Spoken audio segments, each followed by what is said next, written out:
Good day. Today we resume our discussion on the Confessions, specifically on Augustine's infancy narrative. Allow me to share my slide.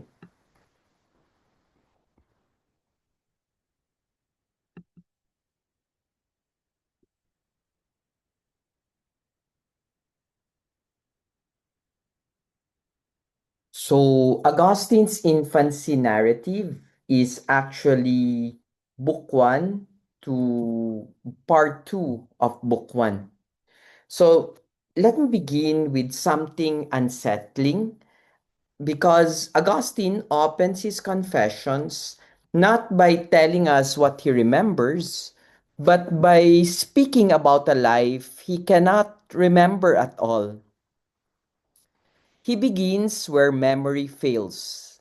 Infancy stands behind him like a closed door, part of his life, undeniably his, and yet inaccessible. Already the question presses in. How much of who I am lies outside of what I can recall? Augustine is not simply writing history here.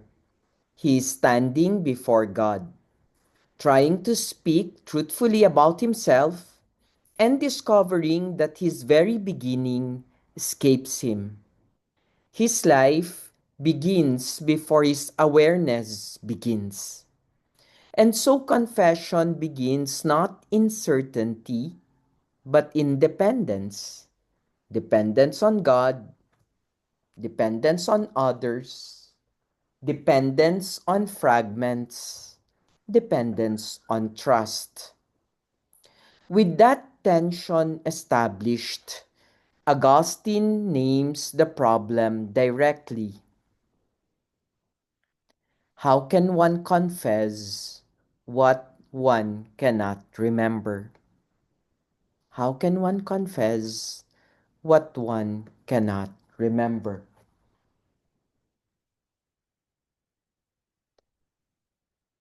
Augustine asks almost quietly. He knows that infancy shaped him, his body, his habits, his desires, yet it left no trace in conscious memory. He is forced to speak about himself without the authority of recollection. He just cannot remember. This is not a technical problem, it is a deeply human one. One lives in a way that he remembers, and our lives begin before we can even say, I. Infancy becomes a kind of hidden foundation. It belongs to him, yet it is not available to him. And Augustine does not try to overcome this paradox. He lets it stand. To speak truthfully about oneself, he realizes, is to accept that parts of one's life are known only indirectly through signs, through others, or better yet, through God. From here, Augustine confronts a deeper uncertainty. What can I truly know about myself at all? Augustine confesses, I do not know, hence I came to be in this mortal life, or, as I may call it, this living death. That sentence carries weight. He is alive, yet he cannot account for his own arrival.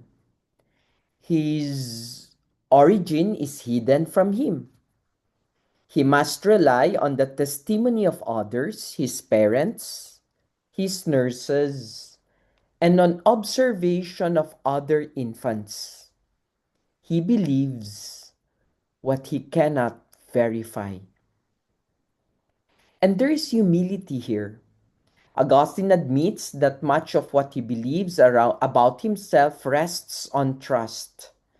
Even our knowledge of ourselves is therefore always already mediated. Mediated. We begin our lives dependent not only in body but also in understanding. The self awakens into a story already being told by others, retold by others. And this awareness leads to Augustine's startling description of life itself. Augustine calls human existence a living death. Life is real, vivid, and active, yet from its very beginning it is marked by mortality. We do not first live and then later become mortal. We are mortal from the start. Even infancy, so full of vitality, already carries the sign of passing away. Mamamatay ka, lagi nating sinasabi. Mamamatay ka. This is not despair, it is clarity. Augustine sees that to live as a human being is to exist within limits, time, decay, fragility, and it is precisely from within these limits that questions about meaning, dependence, and God arise. If life begins in such fragility, what sustains it before we can sustain ourselves becomes an interesting question.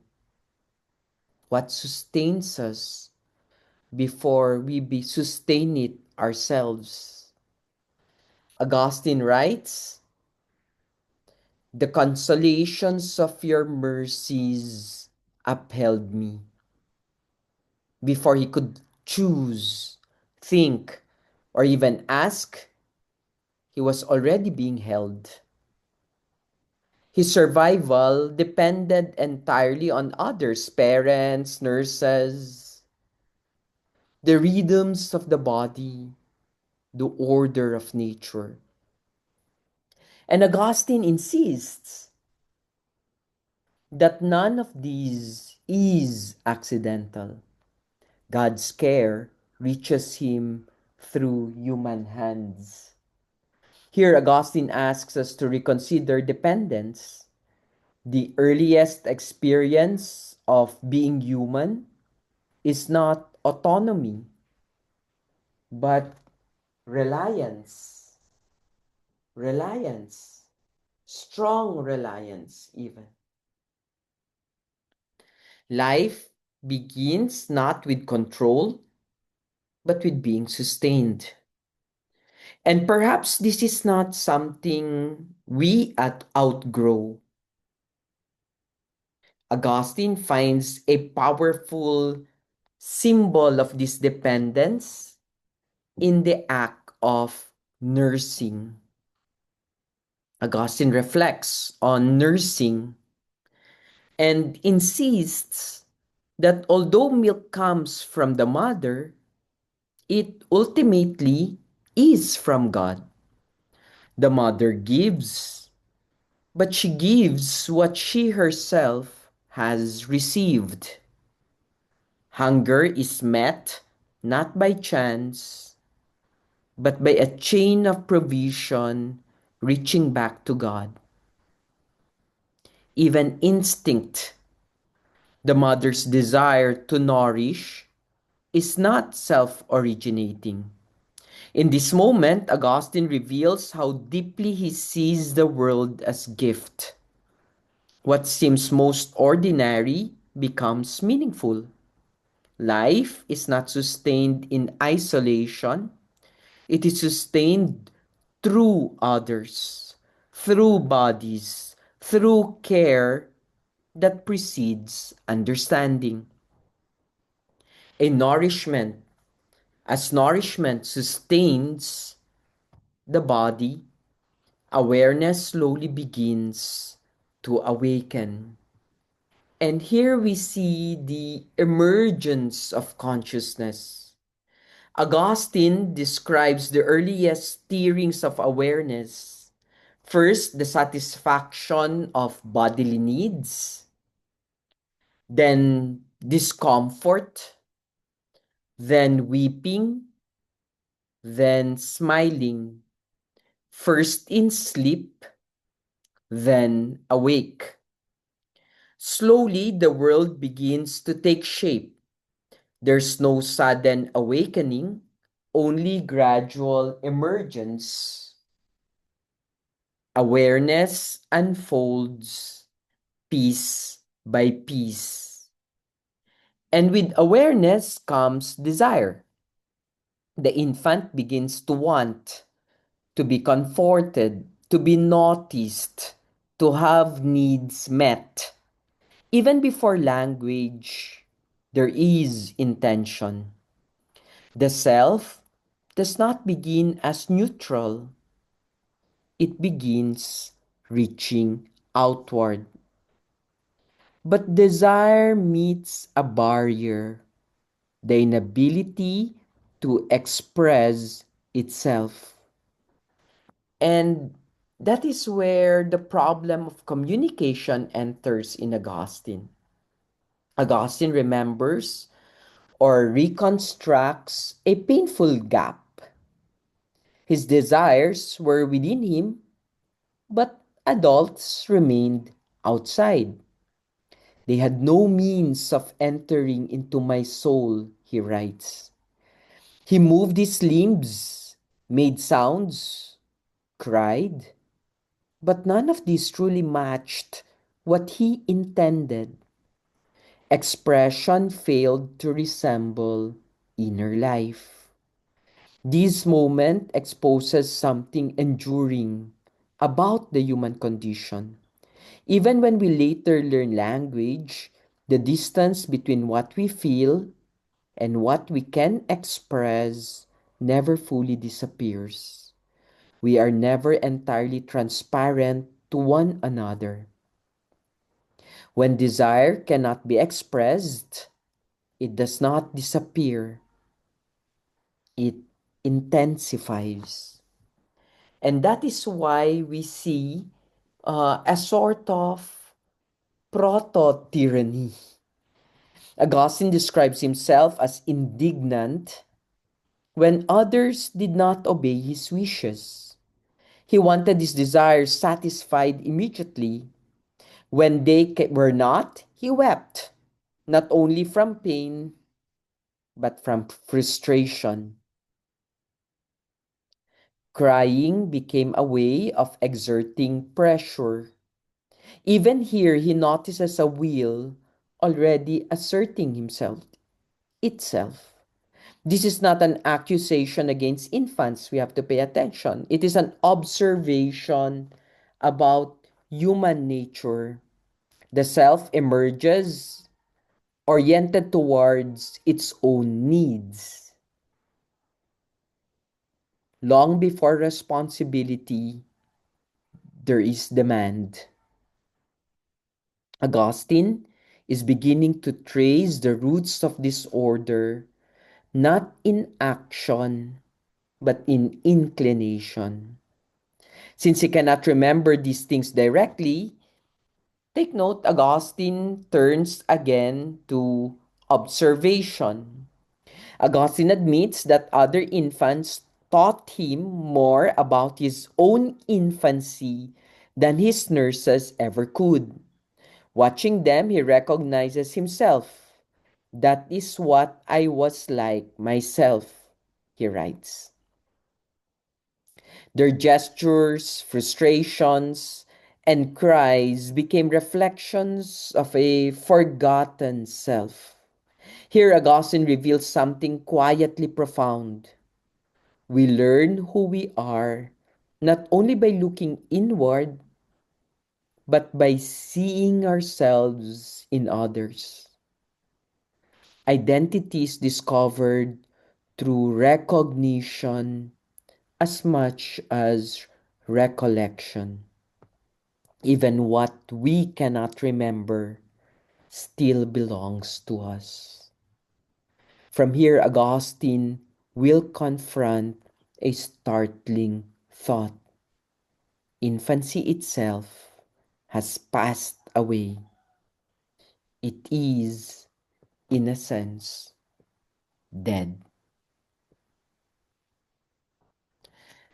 The death of infancy.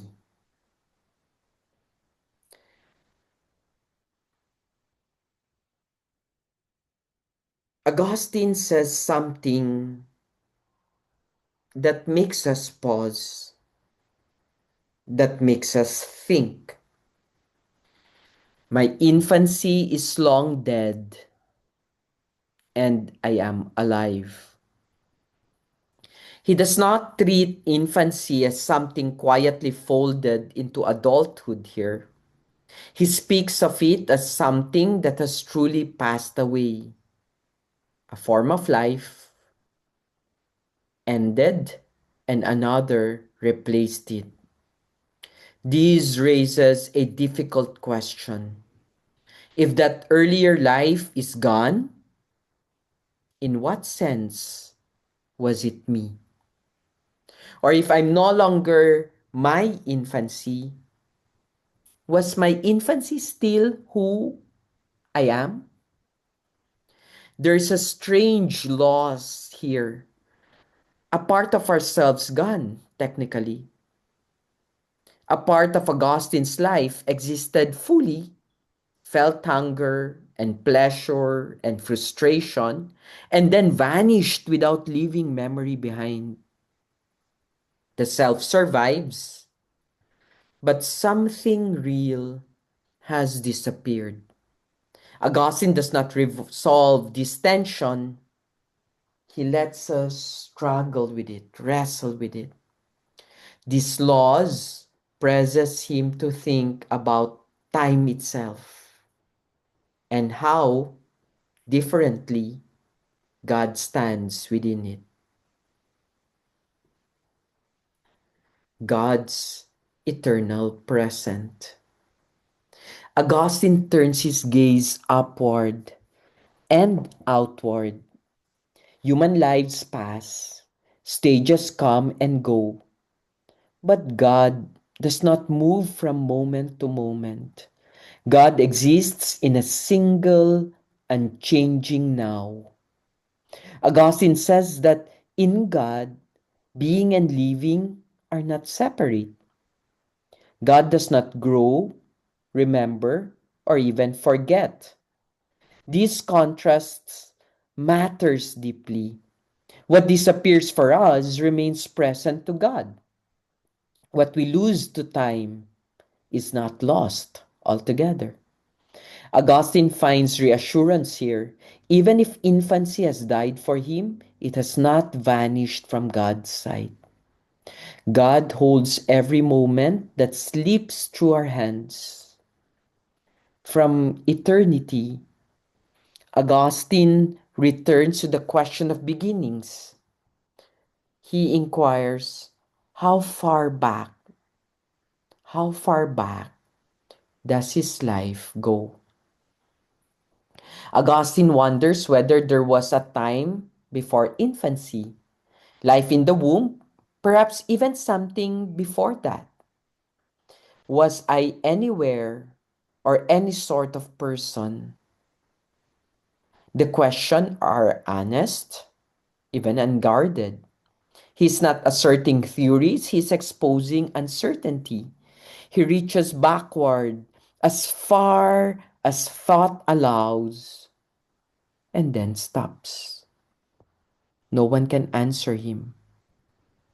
Parents cannot remember. Observation cannot help. At this point, memory fails completely. Augustine recognizes that he has reached the edge of what a human being can know about himself.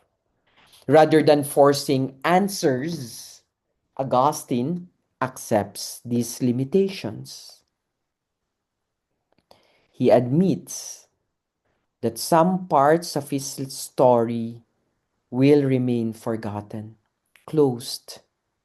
He imagines God smiling, not in mockery, but in quiet recognition. Augustine resolves to confess only what he knows.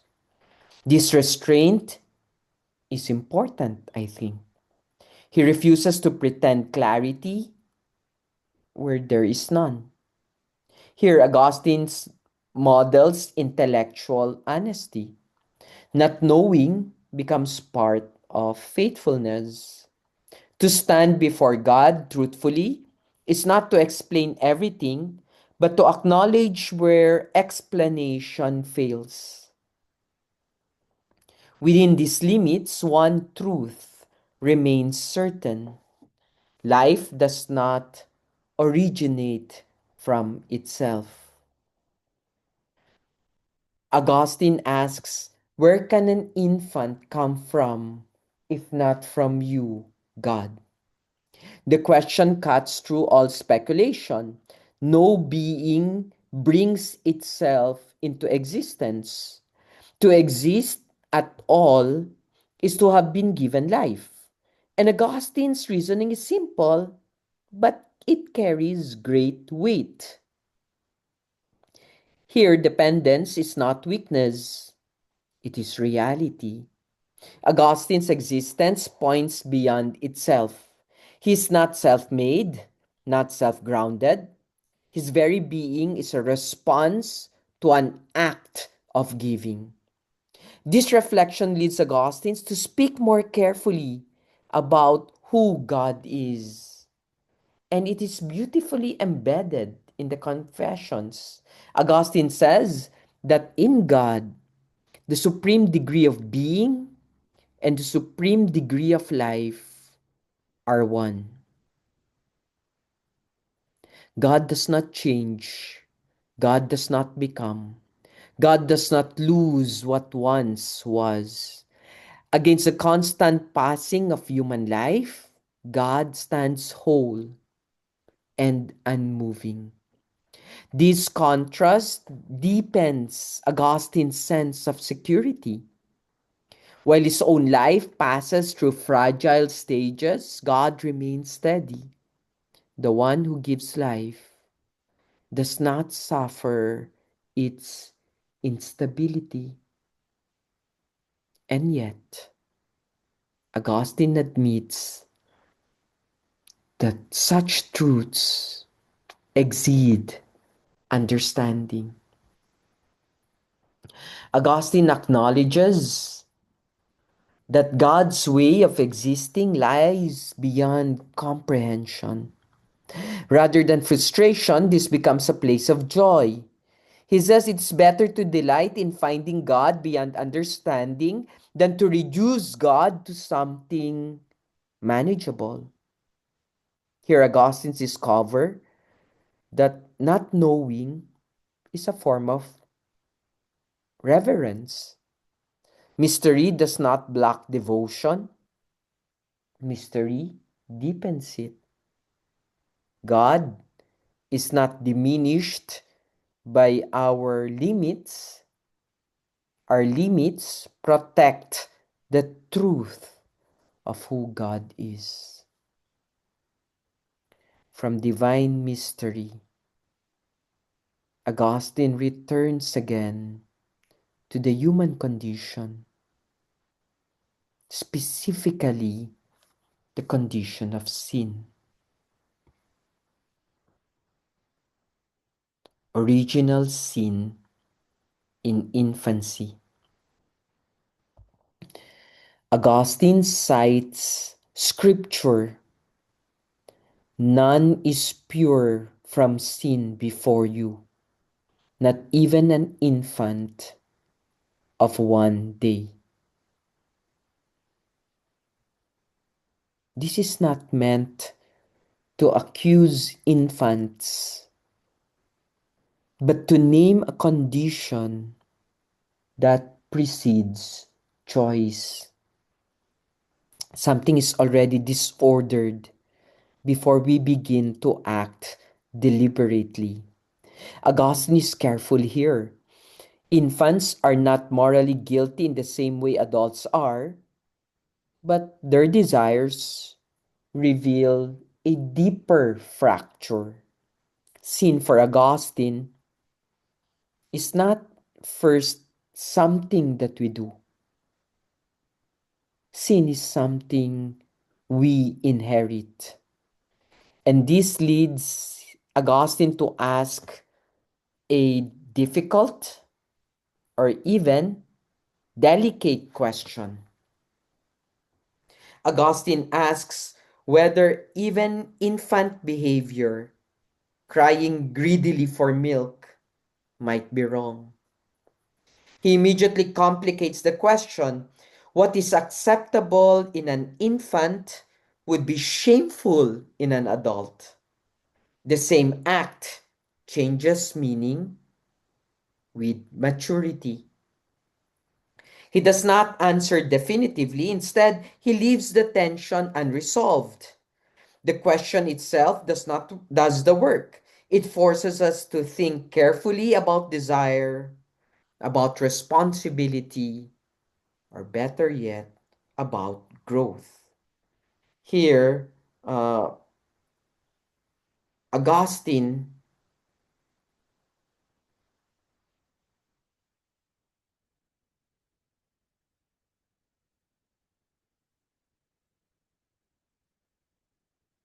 sharpens the point by redefining innocence, the paradox of infantile innocence.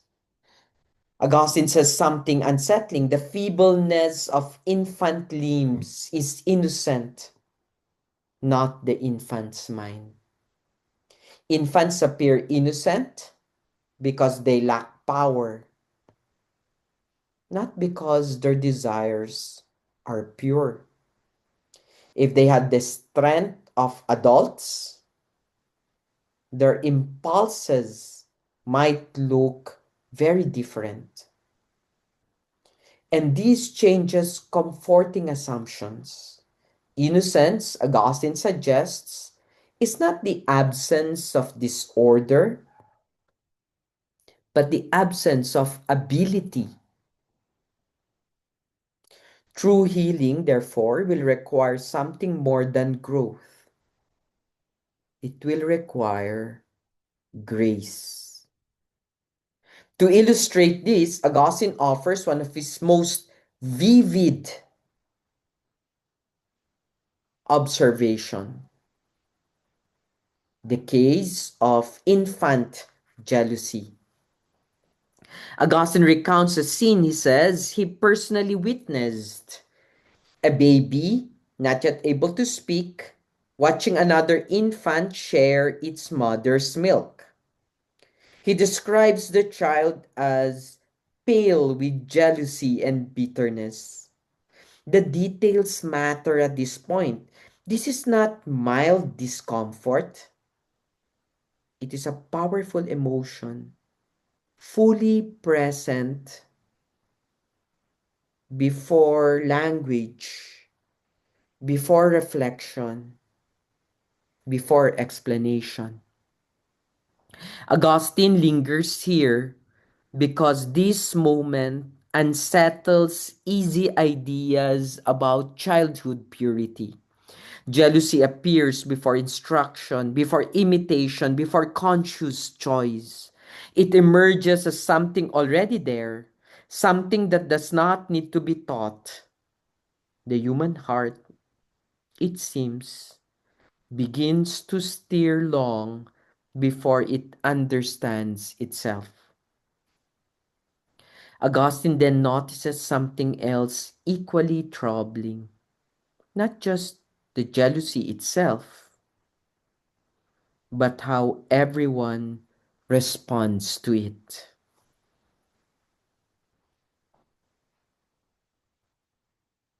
Augustine asks, who is unaware of this fact of experience? Everyone has seen such behavior. Mothers and nurses try to soothe it, charm it away, distract it. And yet Augustine observes society smiles at what it would condemn in someone older. We tolerate in infants what would anger us in adults.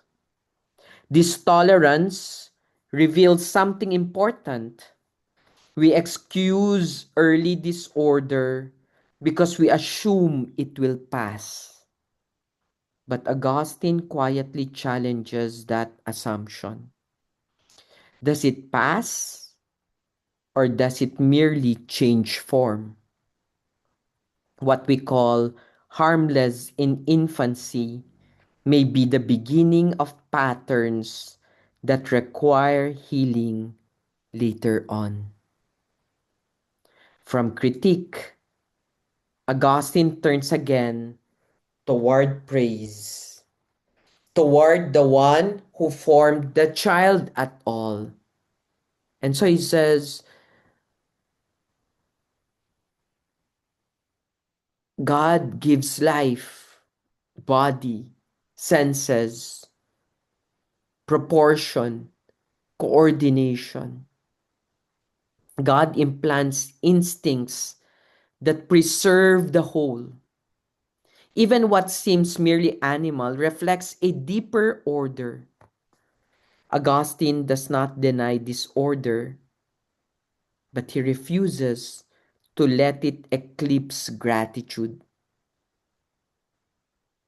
This is important. Augustine never allows critique of the human condition to turn into contempt for the human being. Life itself is good. The body is not an accident.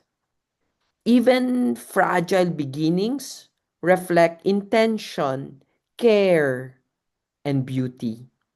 And from this recognition of divine artistry, Augustine acknowledges what such gifts demand from us.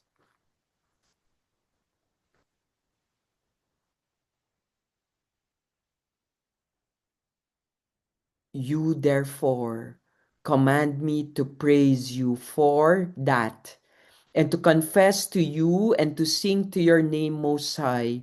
God, you are omnipotent and good, even if that were all that you had made. Augustine says that God commands him to praise, not as an arbitrary demand, but as a response fitting to reality. Even if God has created only a single infant, Augustine says, that alone would be enough to justify endless gratitude. Existence itself calls forth praise. Here, praise is not an emotion, it is alignment. To praise God is to recognize what is already true, that life is given, not owed. Augustine teaches us that gratitude is not optional here. It is the posture of a creature who understands what it means to exist at all. This leads Augustine to affirm God's unique role in all that exists. God alone is creator. Every kind of being derives from this one. Beauty, order, law, all flow outward from God into creation. And Augustine emphasizes these not to overwhelm, but to clarify. Nothing stands on its own. Everything, everything participates in a larger coherence. This is the framework within which Augustine understands himself, his infancy, his desires, his ignorance, his growth. None of it floats free. All of it unfolds within a reality already ordered by God. Within this framework in place, Augustine returns again to the problem from which we began this lecture: memory and identity. Augustine admits plainly, I do not remember having lived my infancy, and yet he knows that he did. This creates a fracture, if you will, a fracture from himself, from his self knowledge. Part of his life is affirmed but not felt, believed but not remembered. This raises a quiet but profound question, even. What makes a life truly one's own? And Augustine senses that remembered life carries a different weight than merely inferred life. To remember is to possess inwardly. Infancy resists that possession, and yet it belongs to him nonetheless. Identity stretches beyond what memory can hold. This recognition draws Augustine back to the darkness shared by infancy and the womb. Augustine places life in the womb alongside infancy, describing both as lost in the darkness of forgetfulness. Lost in the darkness of my forgetfulness. He quotes Psalm, conceived in iniquity, but refuses to explain further. He stops himself. He chooses silence over speculation. This restraint is telling. Augustine understands that not everything must be clarified in order to be acknowledged. Some parts of our story remain sealed, unknown. They are not erased, just simply beyond our reach.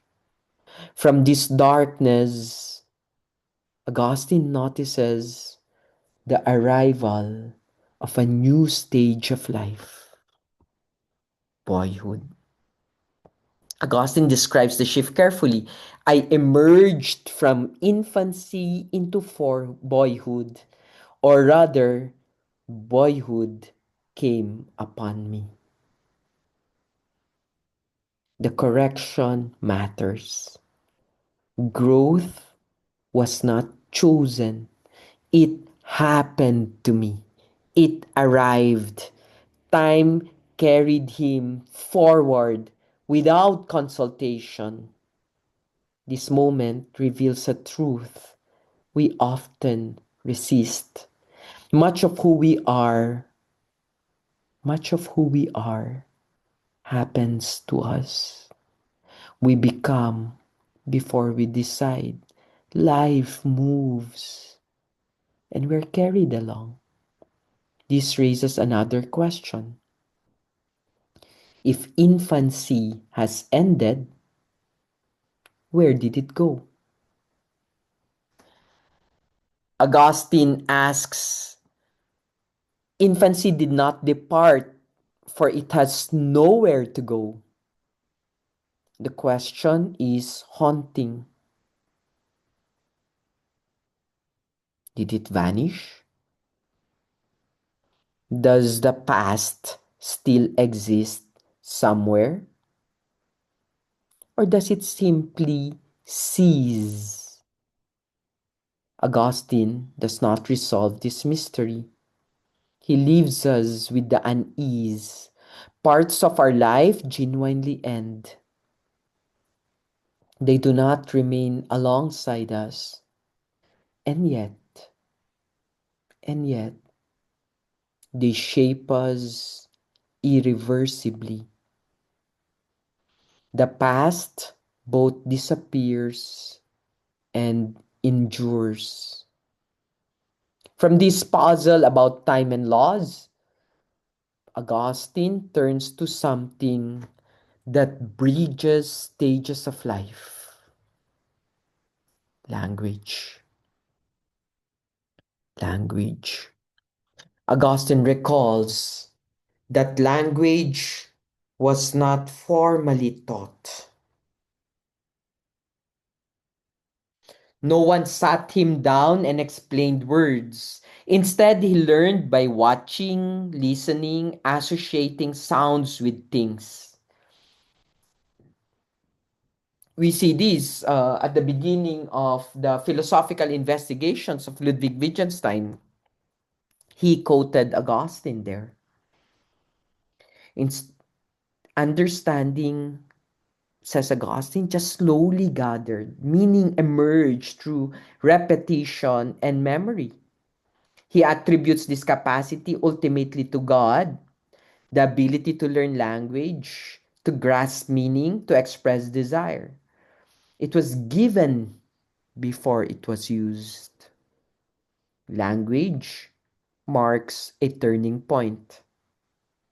Through it, Augustine enters more fully into the shared world of human life. With language, Augustine steps into society itself, a world both communicative and conflicted. And here we see the semiotics of intention. Augustine reflects on the gap between what he wanted and what he could express. Inside, there were intentions, desires to be understood, to be satisfied, to have others respond. And yet, outside, there were only sounds, gestures, movements of the body. He remembers groans, cries, motions of limbs. These were attempts to reach outward, to bend the world toward what he felt inwardly. Yet he admits that these signs were never fully adequate. They only partially conveyed what he meant. Even here, Augustine notices something lasting about human life. Intention always exceeds expression. What we mean is always richer than what we manage to say. To explain how meaning eventually stabilizes, Augustine turns to memory. Augustine describes how words slowly became meaningful. Adults pointed to objects while speaking their names, and over time he retained the association. Meaning did not arrive instantly, it gathered gradually. As memory held together repeated encounters between sound and thing. What matters here is not technique. What matters here is capacity. Augustine realizes that memory made language possible. Without the ability to retain, compare, and recognize patterns, speech would never take hold. Memory, even in its earliest form, quietly structures understanding. From learned language, Augustine steps back again to something even more basic. Before words, Augustine says there were gestures, facial expressions, eye movements, tone of voice. These were shared across cultures, a kind of natural vocabulary. Long before grammar, human beings already understood one another through bodies. And this suggests something important. Understanding does not begin with abstraction, it begins with attention. Watching faces, sensing tone, reading posture. Meaning is first felt, not defined. Augustine then notices what these gestures actually reveal. Gestures pointed to inward states. A raised voice indicated desire. A turned body signaled refusal. These signs gave access to what could not be seen directly, the movements of the will. Augustine notices that even before speech, the inner life was already pressing outward. Here, communication appears not as invention, but as exposure. Human beings continually reveal themselves even when they try not to. The inner life always leaks into the visible world. From these beginnings, Augustine turns to how mastery slowly develops. Augustine describes language learning as a slow accumulation. Words appeared again and again in different settings, and meaning gradually took shape. Understanding was not sudden, it was trained through repetition and patience. And then came practice. He trained his mouth to form sounds. Language was not only mental, it was embodied. Speech required discipline of the body, not just clarity of thought. With speech, Augustine crosses an important threshold. With language, Augustine says, he entered more deeply into the stormy society of human life. The phrase matters. Society is not calm. It is full of competing wills, misunderstandings, conflict. Language makes participation possible, but also makes struggle unavoidable. Speech binds us to others. It allows us to persuade, resist, comply, and oppose. With words, Augustine becomes fully exposed to the pressures of communal life. This entry brings with it authority, even dependence. Augustine describes himself as dependent on parents and adults. Authority shaped him from the outside. He did not choose who ruled him. Childhood was defined by obedience, instruction, and even limitation. This dependence was necessary. Without it, he could not survive or learn. And Augustine recognizes that submission was not accidental, it was formative. Yet these yet the purposes behind these authority troubled him.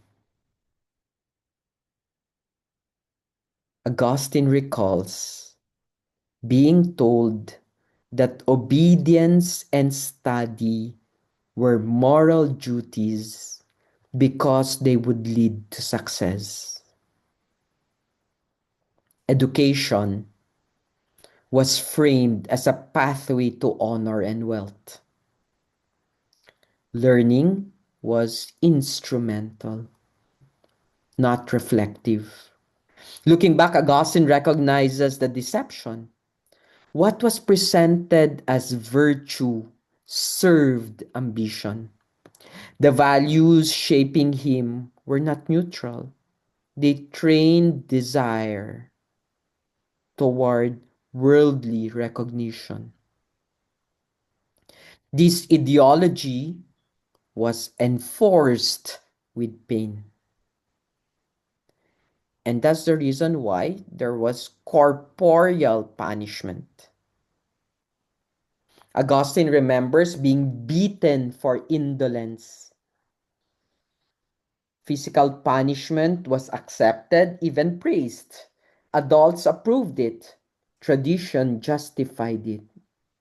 Suffering was normalized as instruction.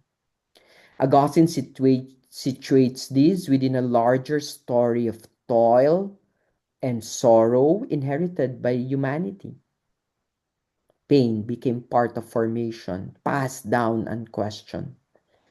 And in the midst of fear, Augustine discovers prayer.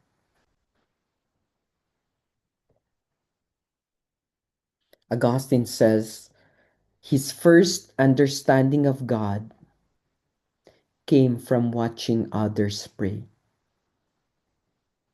God appeared as a powerful being who could hear without being seen and can help from a distance. This image was limited, but it was real. God entered his life not through explanation, but through observation and need. Prayer, therefore, came before theology. And, and soon, prayer becomes urgent. Urgent. As a boy, Augustine prayed desperately not to be beaten. Fear loosened his tongue.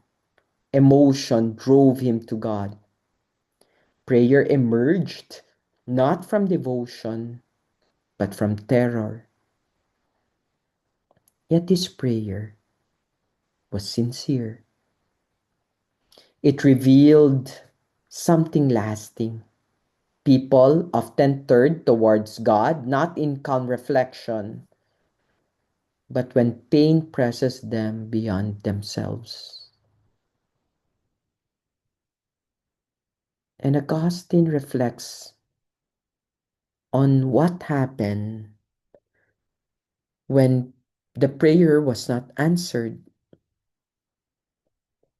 God did not spare him. Augustine later interprets this as mercy, protection from foolishness, but at the time, adults laughed at his suffering. Even loving parents dismissed his fear. This moment stays with Augustine. Authority claimed love while inflicting pain. The child suffered while being told it was not for his own good. And this leaves Augustine reflecting on how suffering is judged.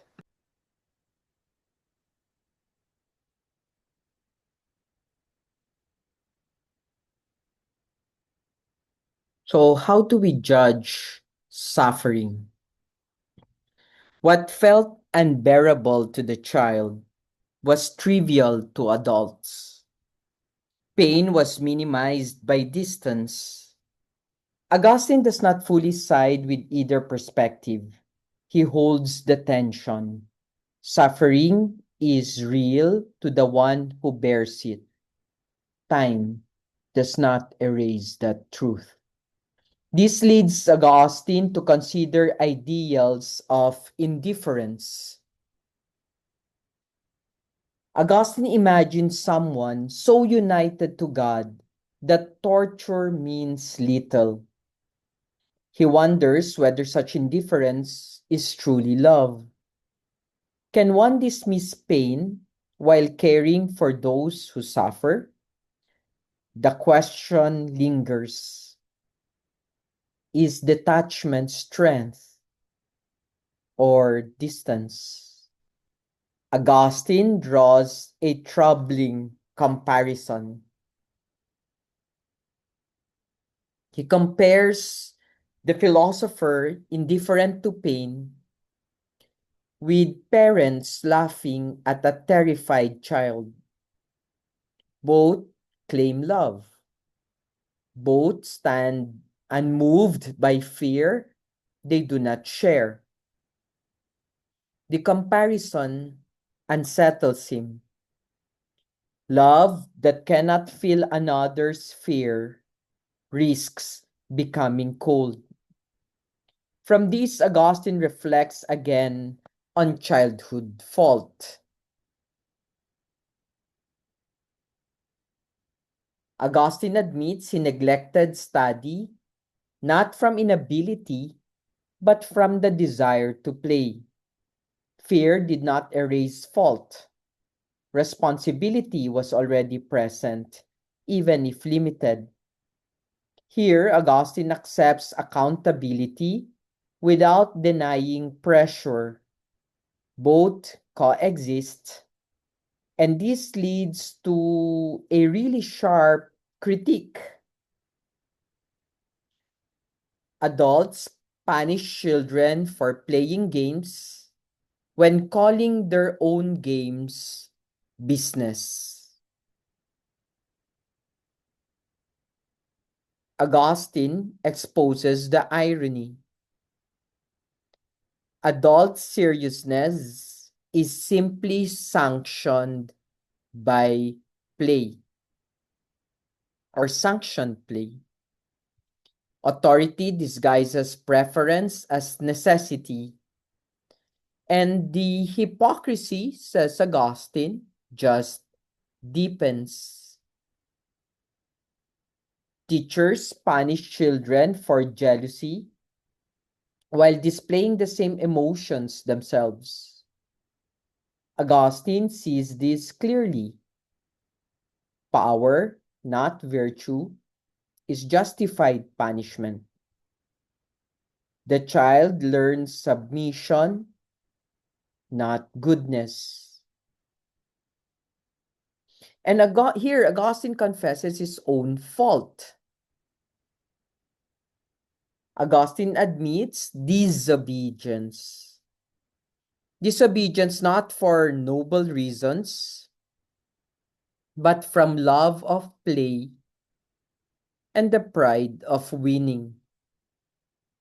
Desire misaligned itself early. He names it plainly.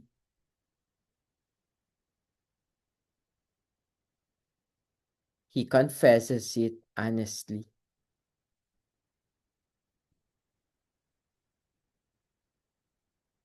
Here, uh,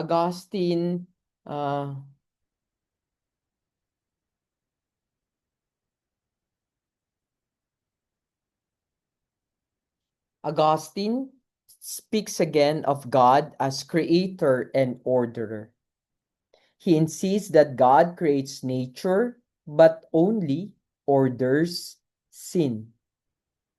God is not the source of disorder, yet even disorder does not escape divine oversight. This preserves both responsibility and trust. Evil is not authored by God, but neither is it outside God's governance. Here, Augustine will now turn to desire's corruption and the longing for deliverance. The corruption of curiosity. Augustine confesses that his curiosity did not remain innocent. He speaks of how he liked to tickle my ears with false stories, how pleasure in hearing gradually turned into appetite. What begins as interest becomes indulgence. Curiosity stretches outward, seeking stimulation, seeking more. And Augustine is not condemning curiosity itself. He's tracing how it bends when untethered from truth. There is something deeply familiar here. Curiosity promises enrichment, but it can hollow us out when it becomes compulsive. Augustine notices how desire escalates. What once satisfied no longer does. Attention drifts toward spectacle, toward what excites rather than what forms. The soul becomes restless, always reaching, never resting. This corruption is reinforced by the very society that claims to educate us. The dignity of public shows. Augustine observes a contradiction. Public shows are treated as marks of prestige. Those who provide them are honored. Parents hope their children will one day reach such status. And yet, those same parents beat their children for attending the shows now. Education is justified as a means to future participation in the very spectacles currently condemned. Augustine exposes the incoherence here. Children are punished not because the shows are harmful, but because they distract from preparation for power. The problem is not desire, it is timing. The values themselves remain unquestioned. And this realization drives Augustine towards a wider prayer, not only for himself, but for all caught in this confusion. That's why he would say, look with mercy on these follies, Lord, and deliver us. The prayer widens. It's no longer about his own mistakes alone. He includes everyone, those who already pray and those who do not yet know to pray. Augustine senses the blindness itself needs healing.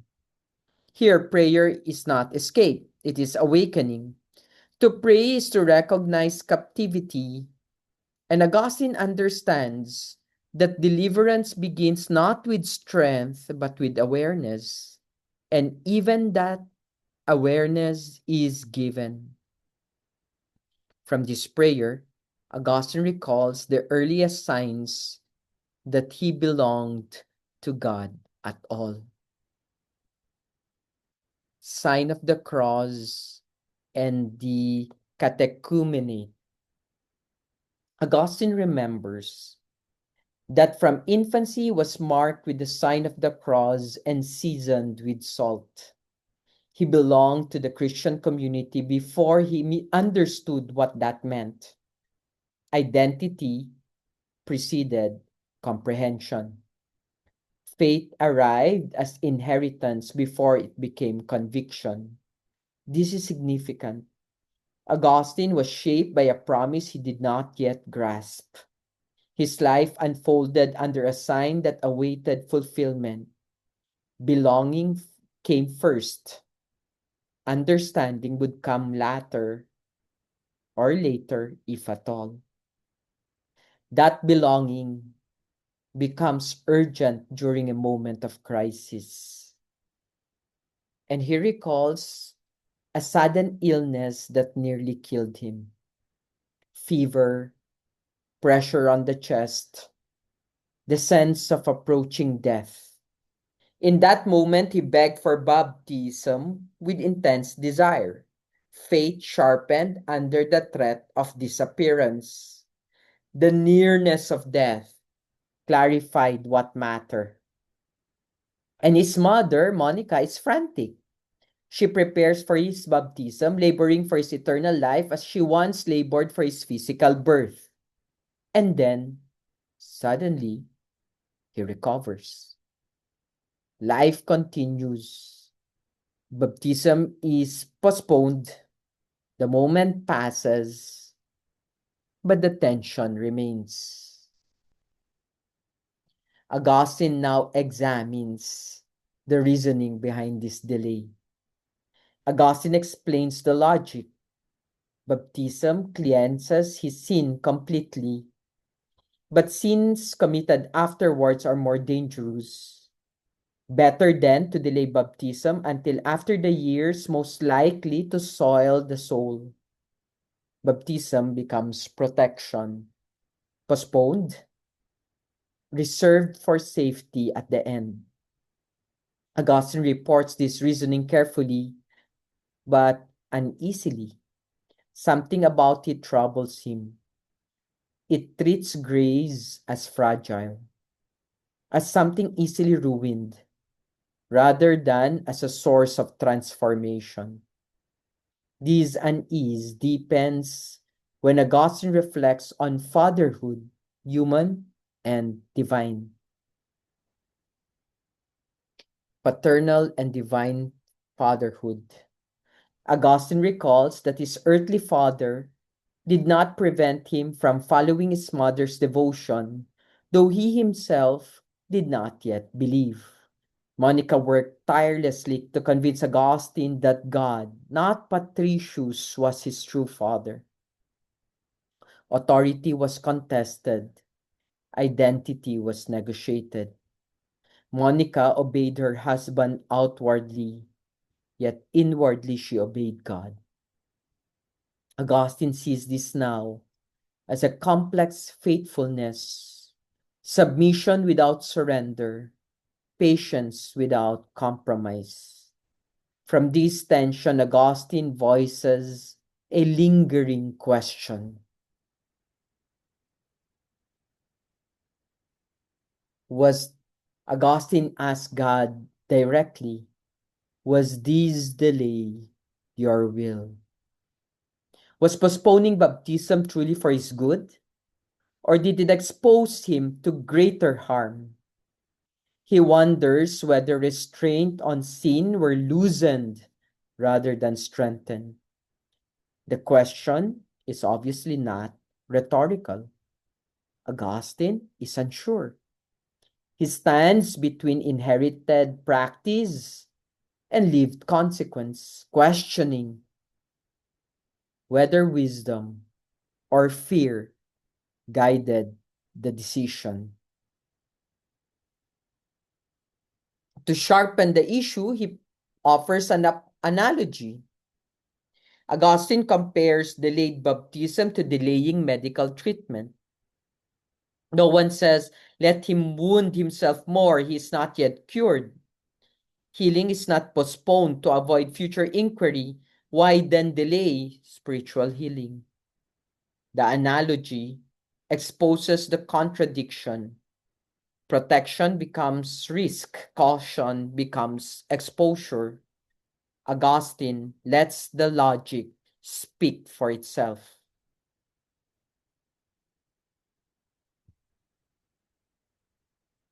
This section ends with Monica's final image, one that lingers without resolution.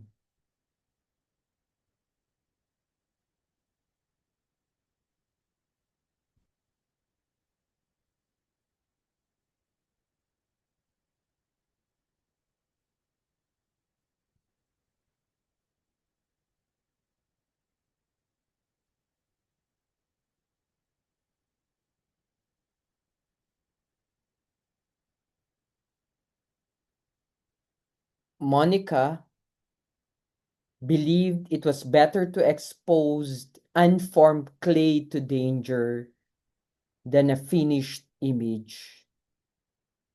Baptism would shape the soul decisively. Better to wait until the shape could be preserved.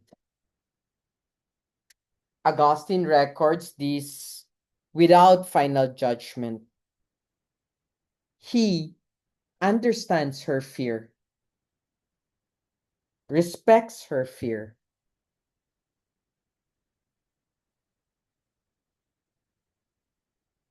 and yet remains unsettled. We're not yet finished, of course. Childhood faith burns brightly. Adult reflections, questions carefully, and no clean resolution is offered. Augustine leaves us with not with answers, but with a life still being shaped, clay not yet finished, held in mercy and memory. We've seen the totality of the section and are somehow drawn to carefully reflect what is going on here, right? What is going on here? Where is Augustine leading us? Let me end by returning to where we began, not with answers, but with experience. What Augustine has done for us is something deceptively simple and extraordinarily demanding.